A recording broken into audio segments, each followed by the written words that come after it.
Pessoal, tudo bom? Bom ano aí para vocês aí, feliz 2025, primeira do ano. Para quem não me conhece, meu nome é Diego Pereira, eu trabalho 4 anos já na Harness, né? Fui Solution Engineer por 2 anos e hoje eu estou como Senior Technical Program Manager. Trabalho na foco de pós-venda, em ajudar justamente na parte de adoção e, e, e, de fato você tirar o valor, né, do produto, né? Então, como você tira o valor e realmente ter adoção, está feliz. Então, essa é uma parte do meu foco hoje na Harness. Mas aqui no DevOps Experience é meu lado dev, meu lado programador, meu lado cientista, que eu gosto de fato experimentar coisas e testar de tudo que eu posso, e de fato também para melhorar parte do meu trabalho que eu faço na Hardness aqui. Hoje eu vou falar de um assunto, acho que muito importante, mas não muito mencionado hoje em dia, principalmente pela containerização de tudo, né? Hoje tudo é containerizado, tudo é mais efêmero do que antes a gente tinha aquelas servidores físicos, aquelas coisas físicas estáticas, onde eu tinha que pedir um servidor novo. E isso que eu estou falando hoje é sobre cache, né? Então, eu vou falar hoje especialmente sobre Docker Layer Cache, como você tirar vantagem dessa feature do Docker que existe dentro dele. Vou usar Harness como a ferramenta para aplicar o conceito, mas a ideia no final é que vocês entendam o conceito, vocês possam aplicar em qualquer outra ferramenta que vocês tenham. Com mais trabalho ou menos trabalho, mas entendendo o conceito, no final vocês vão ter o mesmo resultado, tá? Ou próximo dele, tá? Vamos lá. Existem vários tipos de cache que vocês devem conhecer, né? Então, para quem usa Jenkins em servidores, o cache é algo até que talvez não seja nem algo pensado hoje, por fato de vocês ter servidores Jenkins físicos, tudo que ele faz é dentro daquele servidor, então a primeira vez que ele vai fazer uma tarefa, ele vai fazer o cache naquele servidor, guardar lá. Na próxima vez para outras aplicações, talvez ele vai usar aquele mesmo cache que está naquele mesmo servidor. E isso, beleza, por isso o cache não é tão importante num contexto desse tipo. Porém, nas novas ferramentas, nas ferramentas mais atuais, você vê que você tem ambientes mais containerizados, né? Builds containerizados, aí você tem containers criando todo o seu empacotamento e no final daquilo não existe mais nada. Então você não fica com o servidor ligado lá 24 horas e é outra, muito mais escalável. Você consegue escalar de uma forma muito mais rápida. E muitas ferramentas já fazem isso, não só a Harness, certo? Até mesmo o Jenkins tem uma parte para você também utilizar a parte containerizada. O que acontece com isso? Acontece que você perde esses caches locais, né? O cache da aplicação, das dependências da aplicação, você perde os caches do Docker, né? Então tudo é novo, né? Tudo é sempre novo. Então acontece, seu build time vai lá em cima. Então, às vezes, está usando uma ferramenta containerizada, ela está melhorando o seu speed time, mas ao mesmo tempo você está perdendo tempo porque você não está utilizando cache. Então você está tendo que fazer download de tudo. Até mesmo o Sonar, você vai fazer usar o Sonar no seu build, ele tem que baixar todos os plugins do server. Se você não cachear, você não tem. Então, temos alguns tipos de cache. O cache de aplicação, que é, por exemplo, um Redis, que a aplicação cacheia informações nesse cache em vez de usar o banco de dados diretamente para ter acesso mais rápido, certo?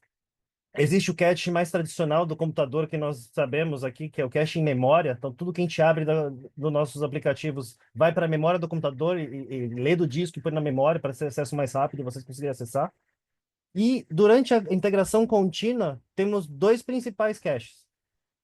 O cache, na verdade, tem até três agora, que a gente tem o Build Intelligence, eu vou explicar também um pouco brevemente para vocês.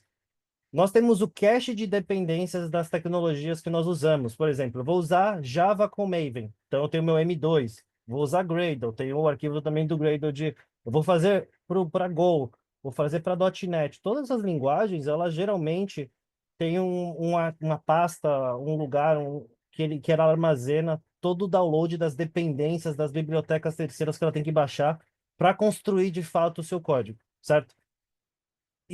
Isso daqui pode ser um cache. Esse daí é um dos grandes caches. Eu não vou entrar muito nesse detalhe, mas eu vou compartilhar para vocês como isso pode ajudar vocês também. Que é esse primeiro cache, cache das dependências. Tem muita gente que tem builds assim, na maioria, tá? De 2 a builds de 2 a 4 minutos de um Java sem usar esse cache. Usando esse cache, de 2 cai para um, de 4 cai para 2. Geralmente é nesse nível. Tem muita aplicação com muita dependência, isso realmente ocorre. Então, de 40% normalmente você corta o tempo usando esse tipo de cache. Existe um outro cache, que é um cache que a Harness acabou de introduzir junto com as tecnologias que já tem isso incluso, né? Então, por exemplo, o Bazel e o Gradle. A Harness consegue utilizar, fazer o cacheamento dos layers de compilação do seu código. Então, tem as camadas dentro do Gradle e do Bazel. Essas camadas, elas são cacheadas também, e é possível você também tirar vantagem deste cache, tá? Para que você não tenha que compilar tudo e só...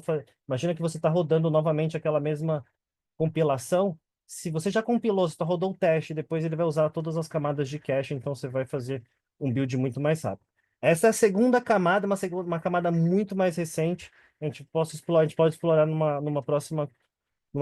E a terceira é a Docker Layer Cache. O que acontece? Hoje em dia tudo é containerizado, a gente não faz mais a, a gente faz ainda, tem muita aplicação que faz, muita empresa que faz, aplicações que vão fazer entregas no servidor diretamente. Mas todo mundo, na maioria, está indo para a parte containerizada. Você vai criar uma aplicação, que você vai buildar a sua aplicação, deixar a sua aplicação pronta e containerizar a sua aplicação, criar uma imagem com a sua aplicação. E aí você vai entregar onde você quiser, né? No SS, por exemplo, no Kubernetes, né? Onde quer que você aceite ali o OpenShift, onde aceite um ambiente desse. Bom, e é esse lado do Docker Layer Cache que a gente vai falar hoje, especialmente. Então, o Docker Layer Cache é uma camada muito importante. A gente vai falar, eu vou abrir a documentação aqui para rapidinho, só para passar o conceito inicial, mas espero que vocês gostem, pessoal. Só um minuto. Tô com uma tela pequena hoje aqui. Se eu olhar se tinha alguma pergunta no chat. Não tem? Beleza. Vamos lá. A tela está bem pequenininha hoje. Deixa eu só arranjar espaço para eu conseguir enxergar aqui. Ó, então, funciona? Docker Build Cache. Você olhar, estou na documentação da Docker, não é da Harness, tá? Então, baixando aqui, como é que funciona? Cada linhazinha do seu Dockerfile, desde a primeira até a última, são camadas que o Docker identifica. Então, cada linha, ele tira um hash, um commit hash, eu tô vejando, um hash, né, para saber a identificação daquele conteúdo, e aí ele faz a comparação disso depois. Como é que funciona isso? Acontece isso. Ele fica deixa eu dar um zoom. Ele fica assim. Então, é assim que o Docker entende cada linha do seu Dockerfile. E por que que eu estou comentando isso? Porque muito de como que você constrói a ordem do seu Dockerfile influencia se o Docker Layer Cache vai realmente funcionar para você ou não. Primeiro também tem o ponto de onde o seu Docker, tempo de build do Docker gasta tempo, né? Por exemplo, vou usar um cenário, por exemplo, de Node. Um cenário de Node, nós sabemos que um npm install, no mínimo, demora 2 minutos. Não tem como ser menos de 2 minutos, certo? Todo mundo aqui concorda, certo? Bom, automaticamente, se eu começar meu Docker aqui com from, beleza, de uma imagem de um Node, aí eu copio meu package.json, package.json.locker, que tem minhas dependências que eu preciso baixar no npm install, e copio para o Docker. E depois eu vou lá e rodo o npm install. E aí sim, de fato, eu copio o código da aplicação e faço o que eu tenho que fazer depois, que é o que muda depois. Beleza, eu tô num caminho que eu vou cachear aquele início e todo o final ele vai ser alterado. Então eu vou tirar vantagem do npm install e toda aquela parte inicial para economizar aquele tempo. Então, em vez de 2, 3 minutos naquele pedaço, eu vou perder 10 segundos, 15 segundos, né? Então, vai ser muito mais rápido. O que que acontece aqui? Isso que acontece. A partir do momento que uma das linhas tem alguma alteração nos arquivos ou no conteúdo, ele automaticamente vai invalidar todo o cache dali para baixo. Então, se você estiver copiando sua aplicação logo no começo, pode arrumar seu Dockerfile que não para que você tire vantagem de fato do Docker Layer. Caso você não fizer isso, você não vai ter vantagem nenhuma, então não faz nem sentido você usar o Docker Layer Cache. Então, para que você tenha vantagem do Docker Layer Cache, você precisa construir um Dockerfile eficiente e da forma correta. E existe sim uma forma correta, senão você não tem vantagem no Docker Layer Cache, logo você não está escrevendo da forma correta. Se existe a feature para você otimizar esse tempo, você deve utilizar essa feature para que os seus vídeos sejam mais rápidos. E o que que isso acontece? Diego, eu estou falando de cache. O que que acontece isso na muda? Porque às vezes muita gente está falando aqui, muita gente do time de DevOps, muita gente de SREs, que está na linha de frente, mas não está olhando no lado business, no lado negócio, no lado do desenvolvimento. No final de tudo, nós temos empresas que o core dela é o software dela que elas entregam aí para os clientes, certo? E esse software é a cara da empresa e eles pagam todos os desenvolvedores para poder codar. Como os desenvolvedores não conseguem fazer tudo isso sozinho, existem todos nós aqui para manter esse ecossistema funcionando, que é todo o ciclo de vida de desenvolvimento de aplicação para que ele funcione com as devidas regras, governança, segurança. E aí, por isso, existe todo esse documento de segurança, DevSecOps, né? Todo mundo, time de mudanças, né? Dependendo da empresa. Então, é importante é importante ter esse pensamento. Então, essas empresas, elas querem fazer o quê? Entregar funcionalidade de forma mais rápida. Então, elas querem competir com os concorrentes dela, entregando feature. Então, o time de negócios tem uma lista de coisas que eles querem que a aplicação deles fazem, conforme o feedback dos clientes dele. E os devs lá têm uma lista de features para entregar. E os PMs, POs lá, eles estão responsáveis em fazer essa organização e priorizar essas features que entrem.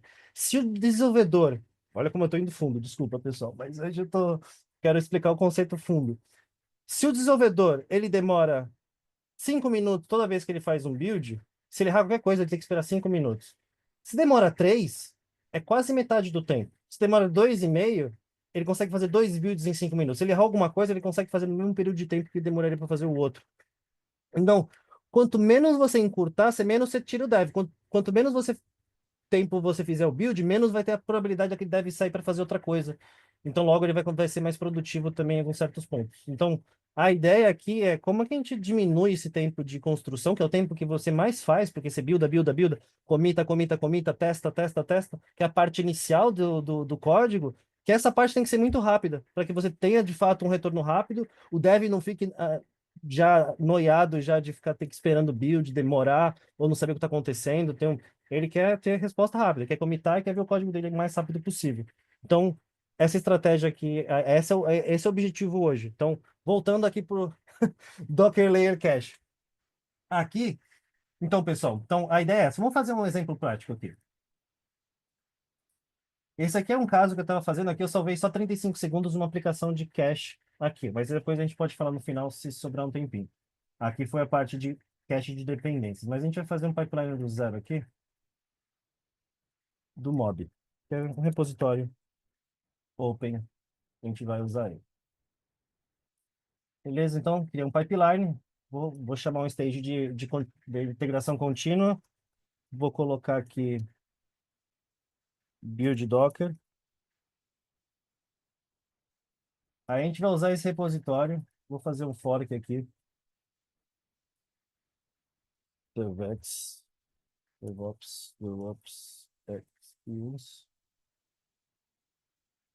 vou chamar desse nome, já vou até copiar aqui,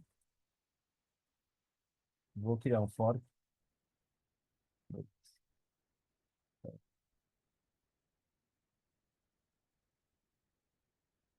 criar um aqui.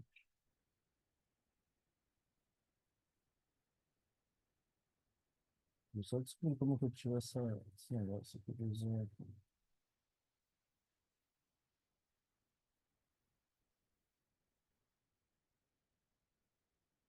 Só um minuto, pessoal.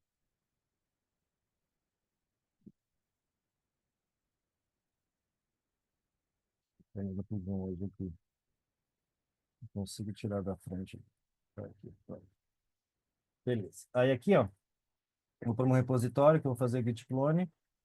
Vou usar a infraestrutura da Harness, que aí já tem embutido toda essa parte de cache. Depois eu explico um pouquinho das features aqui na Harness, mas não vou focar nisso, vou focar na teoria primeiro. Então aqui, eu vou adicionar, esse caso aqui, eu vou adicionar direto, não preciso compilar essa aplicação, posso construir ela direto, tá? Então eu vou publicar isso no repositório meu. Ah, opa. Aí a Harness lançou o nosso próprio artifact registry. Então agora aparece aqui já. Beleza. Preciso dar um jeito de sumir com o negócio do Zoom aqui, que tá atrapalhando demais aqui também. Aqui, ó. Beleza. Beleza.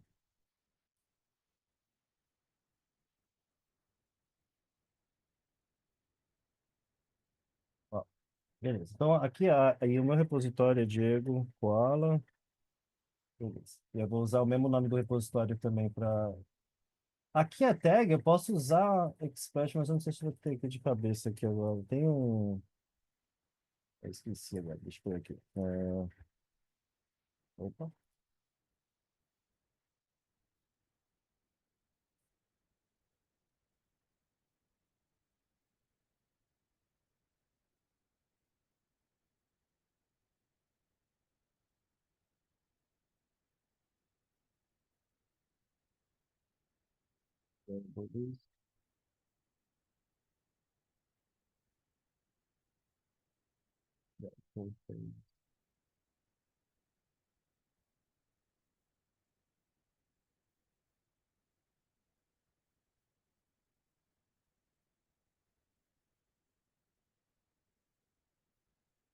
esse aqui.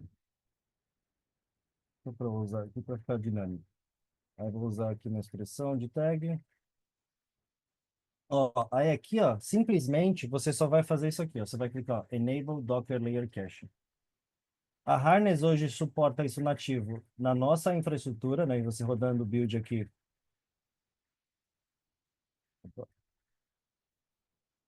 na nossa infra e na infra de Kubernetes. Na infra de Kubernetes a gente suporta, mas aí você tem que usar um S3. A gente suporta só o S3 como bucket para o on-premise. E na nuvem, na verdade, você não precisa ter nada. A Harness já faz o cache para você no nosso próprio bucket, sem se precisar se preocupar. Bom, então adicionamos aqui. Então aqui é bem simples, tá? Ele vai pegar o Dockerfile já desse repositório e fazer a construção, não precisa me preocupar com nada. Vamos rodar esse cara aqui. No Yarmon aqui, ó, é só um cache igual a true, ó. Tá vendo? É só habilitar esse cara aqui. As outras features também, como eu comentei aqui, ó, o Build Intelligence, Cache Intelligence também tem. E do Docker Layer Cache é aqui, ó, é dentro do próprio stack, que é esse aqui que a gente está fazendo agora.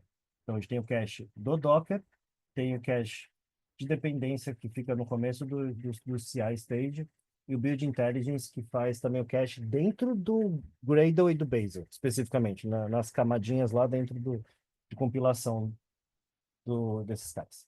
Tá bom? Bom, vamos rodar esse cara aqui. Enquanto roda, beleza, vai começar a construção, a gente vai passar para lá. A Harness aqui tem a documentação do Docker Layer Cache, vai explicar como é que funciona na nuvem da Harness, como que funciona o Self-Managed, e aí no caso o Self-Managed é uma configuração do S3. Aqui como habilitar, que acabei de mostrar para vocês, esse caching do true. Vai explicar algumas coisas, funciona em todos esses nossos steps aqui de container. Aqui uma parte bem legal aqui. Aqui um pouquinho do que eu falei no início. Como otimizando o seu Docker para que você tenha o máximo de eficiência do Docker Layer Cache. Aí sim você construir um Docker bem eficiente. Aqui ele vai falar algumas coisas, né? Então, coloque sempre no começo coisas que você mais perde tempo durante a construção do seu build, mas que tenham menos alteração. Então, assim, aqui tem menos alteração máximo possível para cima, aqui tem mais alteração mais baixo possível. Você conseguir manter isso. Quanto menos você alterar a parte de cima, mais cache você vai ter obter, mais rápido o seu build vai ocorrer. Então, se você construir direitinho essa construção, se você construir, ó, redundância, se você construir direitinho o seu Dockerfile, você tem uma eficiência bem legal ali na parte de. Bom, excluir também arquivos desnecessários, né? Pacotes que você não precisa, é bem legal. Então, fazer uma limpeza lá no package lá. Isso é uma coisa do dev, não do DevSecOps, mas é algo que as empresas têm que também pensar para que tenha maior eficiência. A galera vai adicionando dependência, para de usar as dependências e elas ficam lá por uma eternidade. Então é importante. E a otimização do Dockerfile, né? E aí tem até uma documentação da própria usando a Build Best Practices, usando multi-stage builds, né? Então, crie stages reusáveis, né? Então, tem algumas formas aqui, ó, que você pode reusar os stages, que é como ele explica aqui que os outros vendors aqui, ó, como a Alpine, o Nginx, eles fazem. Então, eles dão todo o exemplo aqui, ó, passo a passo, de o que você fizer aqui, ó, do que você tem que fazer o Git ignore, usar o Docker ignore aqui, não, Git ignore não, Docker ignore, né? Parte de ephemeral containers, parte de dependência que eu acabei de falar, né? desacoplar aplicações. Então tem bastante coisa aqui. Então essa parte aqui eu recomendo que dê uma lida depois, também legal. Essa documentação tem uma série de best practices aqui, como você melhora ali, melhores práticas ali, como melhorar o seu build no Docker, tá? Então vamos voltar lá para a pipe. Então aqui ó, você vai olhar que vai demorar uns 3 minutos aqui. Vamos esperar aqui, ou 4 minutos. Acho que esse aqui é bem demorado. Esse aqui dá um save absurdo. Esse aqui dá um. Quando eu fiz o teste, dava uns 3 minutos quase de save, assim. De 4 e pouco que ele rodava, ele cai para 49 segundos. E depois a gente até poderia fazer uma alteração no código do Docker ali para vocês verem, mas é bem legal. Ah, deixa eu ver se alguém tem uma pergunta. Pessoal, perguntas até então? Uma pergunta sobre cache. Tudo certo? Estão entendendo bem? Entenderam bem a importância do porquê é importante? Conta aí também, qual o tempo aí de build de vocês? Tem um build alto aí durante a parte de Docker? Como é que tá essa parte para vocês? Fiquem tímido não, podem comentar, tá?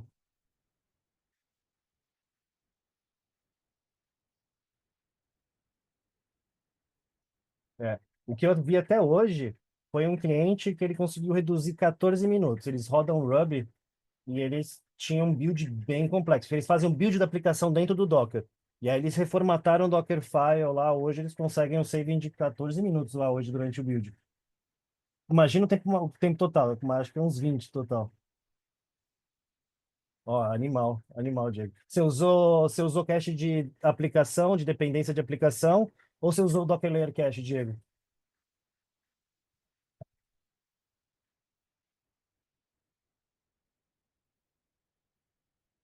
Se puder comentar, seria legal. Assim que você comentou de 17 para 7, Layer Cache, ó, animal. É, então, você reduz muito, porque dependendo do que você está fazendo no Docker lá, pode ter um build muito demorado.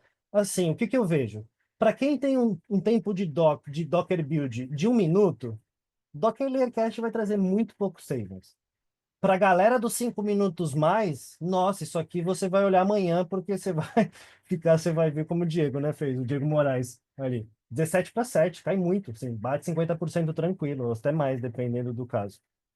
Então, se você tem um build aí, marque 4 minutos ali, eu daria uma repriorizada ali, talvez, no, no que você vai fazer esse ano ali, para dar uma olhada no Docker Layer Cache. E não só no Layer Cache, tá? Se você também tem a parte de build containerizado, igual a Harness faz, eu recomendo também que você faça o cache de aplicação, de dependência de aplicação. Que também, se é um Java, dependendo do Node, cara, salva muito, salva muito. Você está fazendo, por exemplo, o npm install fora do Docker, né? Então, de aplicação é importante. É, então já são lentos, deve assim mesmo. Se 17 para 7, fala, então dá só para sair de 7 para 3. Beleza. Ó, aí aqui ele fez aqui, vamos passar aqui, vamos no detalhe aqui, deixa eu mudar para modo console, vamos entender o que aconteceu aqui. Então aqui no Docker Build, vamos lá. Cada camadinha dessa, ó, se você olhar, ó, é uma camada. Então ele vai rodar o comando, aí ele vai começar a fazer o, deixa eu olhar aqui. Ó, ele vai começar a rodar as camadinhas. Camada um, ó, ele fez a parte do Dockerfile, aí ele começou a mudar aqui, ó. Camada 2, ele vai fazendo. Todas as ações. Até chegar no momento. Deixa eu chegar aqui. Hum, ó. Tá vendo aqui, ó? As camadas aqui? Então ele vai fazer, ó, run mkdir pra. Aí ele vai criar uma camada. Isso aqui é uma camadinha que ele criou. Então, cada camada dessa que aparece, cada linha do código que tem dentro do Dockerfile, vira uma camada que vai ser salva dentro do seu cache. E esse aqui, se você olhar, é 4 minutos e 35, certo? Que a gente fez o save do cache agora. Então vai rodar todas as camadas. Ó, tem um monte de camada esse aqui, se você olhar. Muita coisa. Beleza? Agora, eu vou rodar de novo para que ele tenha o efeito do Cache Intelligence, que a gente habilitou aqui. No Docker Layer Cache, desculpa. Agora a Harness vai baixar do nosso bucket lá o Layer Cache. E aí esse build vai ser muito mais rápido. A gente pode depois ir lá no Dockerfile e fazer uma alteração para olhar o cache de novo, mas vai ser muito parecido. Se alterar mais em cima, o tempo vai ser bem próximo do original. Se alterar o Docker lá embaixo, da parte de baixo, ou conteúdos que afetam a parte de baixo do Docker, que nem minha aplicação, a ideia é que afete menos o cache tem um alto desempenho. Então, o cache vai te ajudar muito se seu tempo de fato não é na sua aplicação, é no de fato nas dependências, em todas as instalações pré-aplicação. Né? A sua aplicação sempre vai mudar, né? Não tem jeito. Você está codando uma nova feature, está sempre mandando um código novo. Então, a parte de copiar o seu código tem que ser a última parte possível no Dockerfile. Tá? Mas é isso mesmo, o pessoal vai diminuindo muito rápido assim, a expectativa. Depois você diminui os tempos, o novo tempo vira o normal, é que nem a gente, né? Olha as crianças hoje em dia. A gente antes tinha que ver, esperar a tela quente, alguém tinha que assinar uma coisa, um Premium TV para poder ter a programação e se programar para poder assistir o filme no tal horário, ou ir na locadora, colocar um vídeo, e as crianças hoje em dia abrem o celular, sai clicando, tá demorando para abrir o vídeo. Né? É a mesma coisa, né? Então, quanto mais, e até mesmo a gente reclama, às vezes está demorando, e, meu, para quem estava 20 anos atrás lá na discada para baixar um MP3, ligava na internet meia-noite, punha no casar para baixar, e aí dia seguinte você pegava lá, 6 horas acordava da manhã para poder não ser bilado, né? Na conta de luz e desligava a internet. É bem mais difícil. Mas vamos lá. Ó, nesse caso aqui, ó, nós tivemos um save de 3 minutos e 57. 4 minutos de save. Demorou 39 segundos o tempo de build. Meu tempo de build caiu para 1 minuto e 34. Então, aqueles 5 minutos que ele ia tomar um café, e 1 minuto e 34 já ele não vai mais. Porque é rápido demais o suficiente. No máximo, ele vai dar um alt tab e responder uma mensagem no Teams. Né? Então, a ideia é justamente essa, pessoal. Foco na diminuição de tempo. Tem muita coisa que dá para fazer paralelo, assim, mas o tempo de build tem que ser rápido. Você tem que devolver, pelo menos em dev, você tem que devolver o mais rápido a bola para o dev, falar, pega a bola é sua de volta. Porque senão ele vai perder a concentração, ele vai desanimar, ele vai para outra empresa. É sobre isso, é sobre melhorar a vida do dev no ciclo de vida. O dev tem que ter uma experiência boa, porque ele está ali para codar e entregar código. Se ele não está conseguindo entregar código, tem um problema. Então, talvez tenha que refletir nessa parte. E eu espero que Docker Layer Cache ajude na vida de vocês de hoje para amanhã e que vocês possam utilizar ali na ferramenta que seja, mesmo não sendo harness. A ideia aqui é compartilhar conhecimento e não forçar vocês a usarem nada, né? Então, Docker Layer Cache é uma feature que eu vi que era mega importante trazer aqui nesse tópico, por isso fiz um tópico mais curto hoje. Falei dos outros caches, o cache de aplicação é muito importante, pessoal. A Harness tem Cache Intelligence, que faz isso para você. Você não precisa saber onde está, mas eu vou dar uma dica para vocês aqui, ó. Ó, Cache, Sonar, User Home. Ó, isso aqui é um exemplo de cache que é importante. Ó, aqui no Sonar, ó, esse Sonar User Home é onde basicamente ele grava. Deixa eu tirar aqui. Necessário. Putz. Não. Esse cara aqui é o caminho onde ele vai guardar o ponto Sonar, que é um arquivo de cache do Sonar, e é onde ele baixa os plugins toda vez que você roda. Se você copiar esse arquivo aqui, ó, geralmente ele fica na pasta do usuário, mas se você colocar um barra Jenkins, barra, o barra harness, barra o nome do ponto Sonar, ele vai estar lá no build lá. Aí você só copia ele para qualquer lugar que você quer copiar, depois você restaura ele e aí você não precisa baixar. É muito mais rápido você jogar para um cache e trazer do que você fazer o download tradicional dele de plugins. Então, uma dica. A mesma coisa acontece por M2 File, né? Então, se a gente jogar aqui, ó, Java Maven Cache M2 File. Aqui esse cara ele tem um ponto M2 que ele gera dentro da sua pasta lá, dentro do seu diretório. E aí dentro ele tem o repository cache. Se você pegar essa pastinha aqui, ponto M2, e você jogar ela no, salvar ela, a mesma coisa. Você vai ter um cache absurdo, Java demora um tempo. E a mesma coisa você vai fazer para as outras aplicações, tá? Mas é isso. Então, o cache de dependência da aplicação, dependendo se é Java, Maven, se é Gradle, se está usando um Sonar, se você quer cachear também essas dependências, a Harness, ela pega automático muito desses casos, mas alguns você tem que inspecionar. O do Sonar tem que inspecionar. Ela não, automaticamente não pega hoje, por enquanto. Mas, por exemplo, de Java, das linguagens, a maioria pega automático. Mas para você que não está usando Harness, quer saber como é que faz? É isso. Você pega esse arquivo, pega essa variável de ambiente, muda para colocar no lugar que você queira, e aí no pipeline você pega aquele arquivo, guarda ele no S3, guarda ele no bucket qualquer, no DCS ou o que seja, E na hora de, antes de começar o pipeline, você tenta restaurar. Você fala, ah, tá lá, tá, tá, então traz. E aí você vai ter o benefício do cache. Esse seria a segunda parte, tá, pessoal? Não tem nada a ver com Docker Layer Cache. Esse é o cache de dependências da sua aplicação, que eu comentei agora. E antes de fechar aqui, indo para aquele caso do pipeline que eu fiz, ó, aqui, ó, o do teste, eu vou mostrar aqui. Ó. Esse primeiro teste, ele demorou aqui ó, 3 minutos e 17. Esse foi um cache de aplicação, mas não teve muito download aqui no começo. Eu acho que eu já tinha feito algum cache. Geralmente, esse início aqui já é cheio de download. Eu acho que o único que pegou lá foi o Build Intelligence, o de o tempo de fato de cache das dependências eu baixei nos anteriores que eu estava fazendo um teste aqui. Eu acredito que nesses testes que estavam falhando, ele fez o cache no meio do caminho aqui, talvez no primeiro aqui, mas eu estava errando alguma sintaxe aqui. Então não tenho tempo para comparar de fato. Nesse caso aqui, era 3 minutos e 17, aplicando o Build Intelligence já caiu 11 segundos, caiu pouco. Mas eu acredito que dá para tirar bem mais nas aplicações reais, né? Que a ideia é que não tenha de fato, o tempo de download. Importante aqui, se você está vendo muito download aqui no começo do seu build, quer dizer que você está tendo muito tempo de cache. Porque, quando, por exemplo, no Java é fácil você saber. Quando começa as tasks, quer dizer que você já tem todas as suas dependências que você precisava. E ali dali é sua aplicação mesmo. Não tem muito o que fazer. Aí só dá só o build intelligence da Harness. Da Harness não. Que a Harness implementa do que é possível hoje, por exemplo, para Gradle Base. A Harness tem um cache, tem o build intelligence que é da Harness e de forma automática cacheia essas tasks também para você, se elas não tiveram alterações. Mas vamos lá. Vamos falar da aplicação das dependências. No Java, as dependências vem um monte de download, mas dependendo do código, a maioria deles aparece. Se você vê downloading, quer dizer que tem cache, provavelmente. Então, tenta achar a tecnologia que você está usando, por que está fazendo aquele monte de download, e olha, o tempo de download. Porque a maioria dos clientes que eu vejo, aqui no início, é um monte de download de library Java, e esse tempo pode ser 2, 3, 4 minutos aqui, dependendo da quantidade de libraries. E aí, de fato, começa as tasks Javas para fazer as compilações, todas as paradas aqui.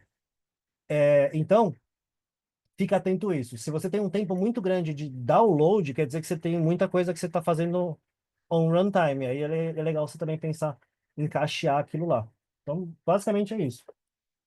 Mas a gente pode falar numa outra sessão. Outra pergunta, pessoal? Alguma pergunta?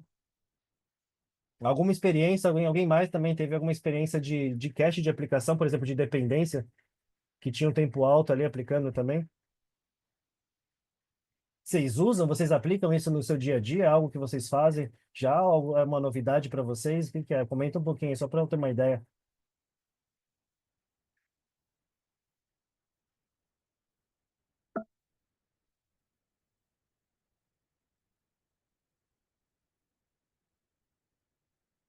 Legal. É isso, é isso, porque o que acontece? Muitas vezes a gente não faz ideia, né? Porque às vezes está mudando para um novo cenário, né? E realmente você acaba não. Com Redis você reduz bastante de aplicação, né? O direto da aplicação, né, Diego? É muito bom esse. Esse da aplicação não tem nem o que falar. Tem até um amigo meu que trabalha lá hoje, lá, o Gabriel Serioni. Realmente o Redis hoje em dia é um melhor para fazer aplicação, cache de aplicação direta na parte de desenvolvimento.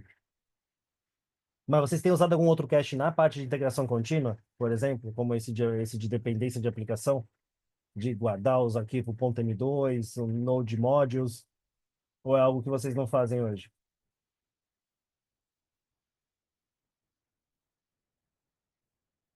Mas é isso, pessoal. Assim, a ideia é, é ter uma redução absurda. O que eu vejo, para quem começa a usar todos os caches, a redução é no mínimo de 40 a 50%, na média. Na média. Lógico, se você tem uma aplicação muito simples, que não tem quase dependência, você não vai ter muito problema, né? Então, aplicações robustas, elas tendem a ter uma grande resposta ali, não tem na redução de tempo. E é isso, pessoal. Então, já que não temos mais perguntas nem comentários, eu acho que eu encerro por hoje. A ideia aqui foi trazer o contexto de cache dentro da integração contínua no seu processo de build, né? Existe bastante espaço ali. E eu acho que o Docker Layer Cache acho que é o que está matando. Todo mundo está containerizado hoje. Você pode usar isso em qualquer outra ferramenta. Tem que fazer um pouco mais de trabalho? Tem, mas eu acho que o resultado final ali, como você viu, o Diego comentou ali 17-7, é isso que você vai esperar disso daí. É animal, pessoal.